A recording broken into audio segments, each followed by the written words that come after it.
Hello everyone, मैं हूं अंजलि गुगनानी और आज की इस वीडियो में हम देखेंगे कि हमें कौन कौन सी बुक्स रिक्वायर्ड हैं क्लास 10th में 90 प्लस स्कोर करने के लिए।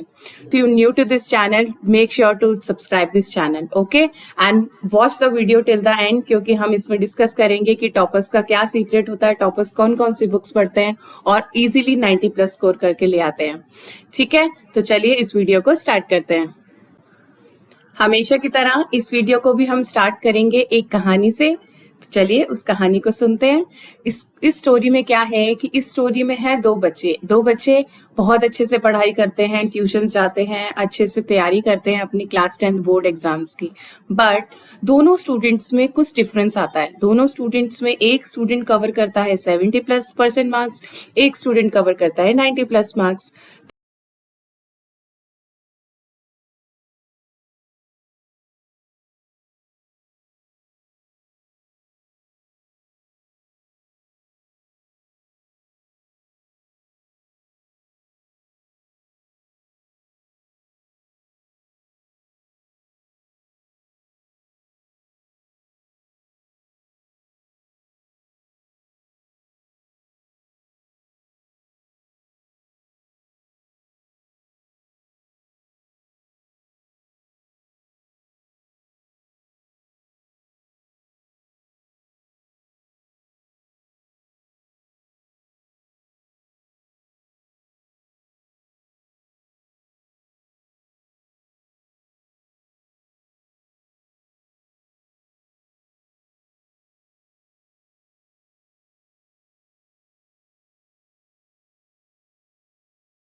देखना है कि हमें कौन कौन सी बुक्स चाहिए होती हैं। टाइप्स ऑफ बुक्स रिक्वायर्ड होती हैं NCERT books, references books, previous years question books, question banks होते हैं, सैम्पल पेपर्स होते हैं और बहुत सारी बुक्स होती हैं। ठीक है, तो लेकिन हर सब्जेक्ट में हमें इतनी रिक्वायरमेंट नहीं होती है। हमें बेसिकली मैथ्स और साइंस में ज़्यादा प्रैक्टिस, ज़्यादा क्वेश्चंस, ज़्यादा न्यूमेरिकल सॉल्व करने पड़ते हैं। बाकी इंग्लिश, हिंदी, सोशल साइंस के लिए हमें इतने न्यूमेरिकल्स जरूरत नहीं पड़ती है। ठीक है, बट जो हमारे एग्जाम का पैटर्न है, एग्जाम का पैटर्न लास्ट 2 to 3 ईयर से हमारा चेंज हो गया है, जिसमें हमारा पैटर्न कॉम्पिटेंसी बेस्ड क्वेश्चंस हो गए हैं, assertion and reasons based question हो गए हैं। तो ये चीज़ें तो आपको हर सब्जेक्ट में रिक्वायर्ड होंगी। एमसीक्यूज भी चाहिए, कॉम्पिटेंसी बेस्ड क्वेश्चन जो होते हैं हमारे, एजर्शन रीजंस वाले क्वेश्चंस, केस स्टडी वाले क्वेश्चंस, तो इनमें आपको एक्स्ट्रा बुक्स रिक्वायर्ड होती हैं, क्योंकि एनसीईआरटी सारी चीज़ें कवर नहीं करता है। एनसीईआरटी में सिर्फ एक बेसिक पैटर्न पे थ्योरीज एंड बेसिक पैटर्न पे क्वेश्चंस होते हैं। ठीक है, तो एमसीक्यूज और इन सब की प्रैक्टिस के लिए आपको एक्स्ट्रा बुक्स तो रिक्वायर्ड होंगी, चाहे आपको 70% लाना हो, चाहे आपको 90+ लेके आना हो। ठीक है, तो चलिए हम सब्जेक्ट वाइज देखते हैं कि अगर तो आपका टारगेट है 70% मार्क्स तो हम कौन कौन सी बुक्स लेके, और अगर आपका टारगेट है 90+ मार्क्स, आपने सोचा हुआ है कि मुझे 95+ लेके आना है, तो आपको कौन कौन सी बुक्स रिक्वायर्ड है। ठीक है, चलिए सबसे पहले देखते हैं हम मैथमेटिक्स को, जो सब बच्चों के लिए बहुत हार्ड पेपर होता है, बहुत हार्ड सब्जेक्ट होता है। But trust me, maths hard नहीं होता है, मैथ्स बहुत ईजी सब्जेक्ट होता है। बहुत ईजिली आप इसमें अच्छा मैथ्स स्कोर कर सकते हैं अगर आप डेली कंसिस्टेंसी से डेली 1 घंटा मैथ्स के क्वेश्चंस की प्रैक्टिस करेंगे, तो आप इजीली 90+ मार्क्स लेके आ सकते हैं, इजीली। ठीक है, अब मैं 2 तरीके से बात करती हूँ। अगर तो आप चाहते हैं कि आपके 90+ मार्क्स आए, आप चाहते हैं कि आपके 90+ आए, ठीक है, और ये है 70+ के हिसाब से। तो सबसे पहले हम बात करते हैं कि अगर भाई 70-80% मार्क्स चाहिए, तो सिंपल एनसीईआरटी उठा लो और एनसीईआरटी को 2 बार अच्छे से पढ़ डालो मीन्स कितने भी एक्सरसाइज के क्वेश्चंस हैं, जितने भी एग्जाम्पल्स हैं, उनको आप सॉल्व कर लीजिए। आपका इसमें पूरा सिलेबस कवर हो जाएगा मैथ्स का। ठीक है, उसके बाद आप पढ़िए एनसीईआरटी एग्जाम्पलर। एग्जाम्पलर में क्या होगा, एग्जाम्पलर से आपके MCQs questions and competency based questions, assertion reasons based question सारे कवर हो जाएंगे। तो ये हो गया एनसीईआरटी एग्जाम्पलर का। ठीक है, फिर उसके बाद जब आपकी प्रॉपर प्रैक्टिस हो जाए, एनसीईआरटी में भी सिलेबस कवर हो जाए, तो आप प्रीवियस ईयर्स क्वेश्चंस की प्रैक्टिस कर सकते हैं और सीबीएसई रिलीज सैंपल पेपर्स, या जब आपके प्री बोर्ड्स हों स्कूल्स में, तो वो प्री बोर्ड्स के पेपर्स को आप प्रैक्टिस कर सकते हैं। आपका easily 70 to 80% mark means 80% paper उसी में से बनता है। एनसीईआरटी और एनसीईआरटी एग्जाम्पलर से, तो 80% पेपर आपका कवर हो सकता है, ठीक है। बट अगर आपको कुछ एक्स्ट्रा ऑर्डिनरी करना है, आपको एक्स्ट्रा ऑर्डिनरी स्टूडेंट बनना है, तो आपको इसमें इस फ्लो चार्ट में मैंने एक चीज बस ऐड करी है, आर.डी. शर्मा या आर.एस. अग्रवाल, ये एक रेफरेंसेस बुक्स होती हैं।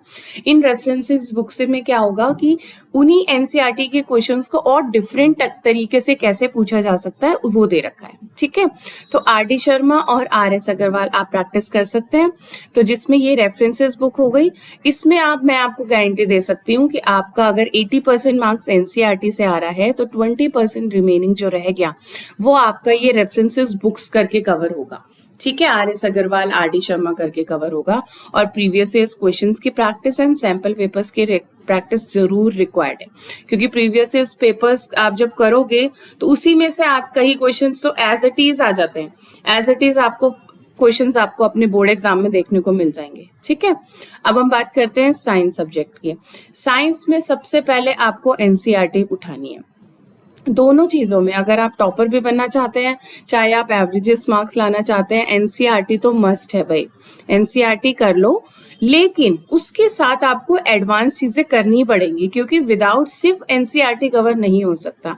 अगर आपको सिंपल 70% मार्क्स भी लेके आने हैं तो एनसीईआरटी के साथ NCERT exemplar, previous years question and sample papers आपको सॉल्व करने ही पड़ेंगे, अदरवाइज पॉसिबिलिटी नहीं है। क्योंकि एनसीईआरटी में थियोरटिकल आपको पता लग जाएगा कि क्या पढ़ना है, आपके कॉन्सेप्ट अच्छे से क्लियर हो जाएंगे।